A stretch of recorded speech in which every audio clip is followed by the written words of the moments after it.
Hi Year 4, I hope you're all having a lovely day so far.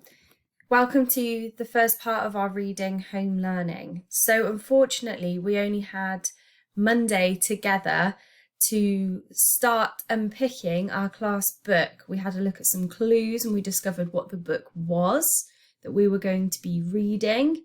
And the book that we are reading is the Chronicles of Narnia, The Lion, the Witch and the Wardrobe by C.S. Lewis. So we read chapter 1, and Lucy and her two brothers and her sister had arrived at the professor's house after being evacuated from the city.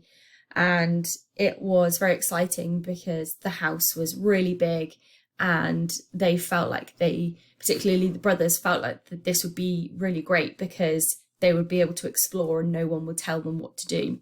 So they took that opportunity and they had a look around the house and its many, many rooms. And Lucy went into one of the spare rooms and she found an interesting looking wardrobe and she decided to go inside. And she was met not by the back of the wardrobe, but by snowy seams. And she started to walk towards a lamppost because she saw a mysterious figure with goat-like legs standing underneath the lamppost with an umbrella. So that is where we left the story. We are going to read the first part of chapter 2 today. And in reading, we are going to be focusing on our vocabulary. So just as we do with our vocabulary lessons in school, you are going to read and underline any words that you don't fully understand, or maybe you would like to know more about or how to use them properly. So I am going to read and I'm also going to underline some words that I think maybe you might not understand fully or that I think might be quite good for you to have a look into. If you find different words that you want to have a look into, that's absolutely fine. That's not a problem. You don't have to look into the same words as me, but some of the words I underline may be in your spelling, so you might want to understand how they're used so that you can remember them clearly when it comes to learning them and memorising them.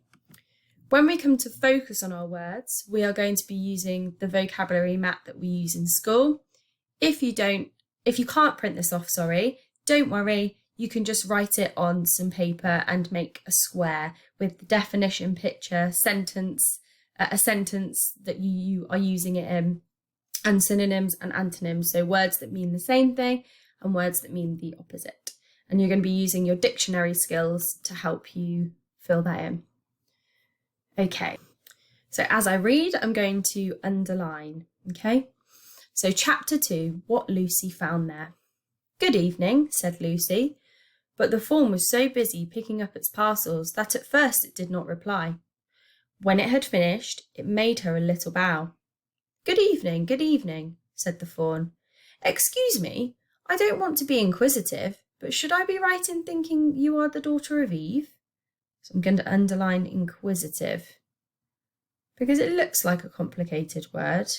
It means something quite simple, but you might want to have a closer look at this one. My name's Lucy, said she, not quite understanding him. But forgive me, you are what they call a girl, said the fawn.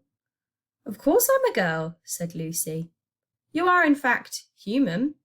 Of course I'm human, said Lucy, still a little puzzled. I'm going to underline puzzled because some of you might be a little bit confused by that word. You know what a puzzle is, but what does it mean to be puzzled? To be sure, said the fawn. How stupid of me. But I've never seen a son of Adam or a daughter of Eve before. I am delighted. That is to say, and then he stopped, as if it had been going to say something it had not intended, but had remembered in time. Delighted, he went on. Allow me to introduce myself. My name is Tumnus. I'm very pleased to meet you, Mr. Tumnus, said Lucy. And may I ask, O Lucy, daughter of Eve, said Mr. Tumnus, how you have come into Narnia? Narnia? What's that? Said Lucy. Well, this is the land of Narnia, said the fawn. Where we are now. all that lies between the lamppost and the great castle of Cair Paverel on the eastern sea. And you have come from the wild woods of the west? I got in through the wardrobe in the spare room, said Lucy. Ah, said Mr. Tumnus in a rather melancholy voice. If only I had worked harder at geography when I was a little fawn, I should no doubt know all about those strange countries. It is too late now. So melancholy. I want to know what that means, because I know that is one of your spellings. But they aren't countries at all, said Lucy, almost laughing. It's only just back there. At least, I'm not sure. It is summer there. Meanwhile, said Mr. Tumnus, it is winter in Narnia, and has been for ever so long, and we shall both catch a cold if we stand here talking in the snow. Daughter of Eve, from the far land of Spare Room, where eternal summer reigns around the bright city of Wardrobe, how would it be if you came and had tea with me? Thank you very much, Mr. Tumnus, said Lucy, but I was wondering whether I ought to be getting back. It's only just around the corner, said the fawn, and there'll be a roaring fire and toast and sardines and cake. Well, it's very kind of you, said Lucy, but I shan't be able to stay long. If you will take my arm, Daughter of Eve, said Mr. Tumnus, I shall be able to hold the umbrella over both of us. That's the way. Now off we go. And so Lucy found herself walking through the wood, arm in arm with this strange creature, as if they had known one another all their lives. They had not gone far before they came to a place where the ground became rough, and there were rocks all about, and little hills up and little hills down. At the bottom of one small valley, Mr. Tumnus turned suddenly aside, as if he were going to walk straight into an unusually large rock. But at the last moment, Lucy found he was leading her into the entrance of a cave. So how exciting. We've now left Lucy and she's gone from just walking to a lamppost to going to some strange creature's house. So I'm looking forward to reading the next part of the story to you.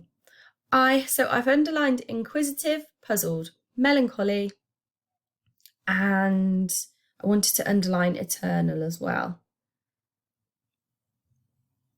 because I feel like that's a really good word that you could maybe use in your writing, and it's a different way of wording something that you want to say. It's a different way of saying sort of forever.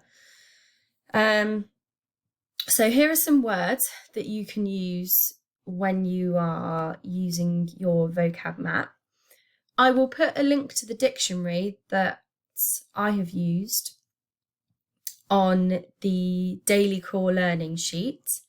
So I've used the Collins Dictionary, so this one here, and you can type in the word and it will give you a definition. So melancholy is an adjective, and then here's the definition here. So you describe something that you see or hear as melancholy when it gives you an intense feeling of sadness. So to be melancholy is to have an intense feeling of sadness. And then it gives you some synonyms here. And I'm sure you can think of some antonyms, so some words that mean the opposite. Okay, so what you would then do is, if you were to choose melancholy, you would write it in the middle and write your definition as you would usually do. Words that mean the same or similar. Antonyms, so words that mean the opposite, or words that aren't similar at all. Then you would draw a picture of melancholy, so you might draw a picture of someone being melancholy, so being very sad, and then a sentence in which you would use that. Okay, you might find that the dictionary might help you with that. It might come up with some suggestions, so just have a look and use the dictionary as best you can. One thing I found when I typed in melancholy as well was it was trying to guess what word I was trying to type in. And it actually gave me all of these suggestions. So melancholy is one word, but there's all these other words that stem off from it that have different meanings or can be used in a different way. So maybe challenge yourself at the end to have a look at some of these words and the ways in which that you could use them in your writing. Okay, so that's your reading. That's reading day 1. Good luck. I hope you enjoy it, and I hope you enjoy the story. As I said, Miss Long and I will record us reading some more so that we can all move through the book together. even though we are having to do it through home learning, and it looks as if we will be reading all of this book through home learning. But we don't want you to miss out, so we will record those and upload those for you. Okay, so good luck, have fun, and enjoy the rest of your day. Bye.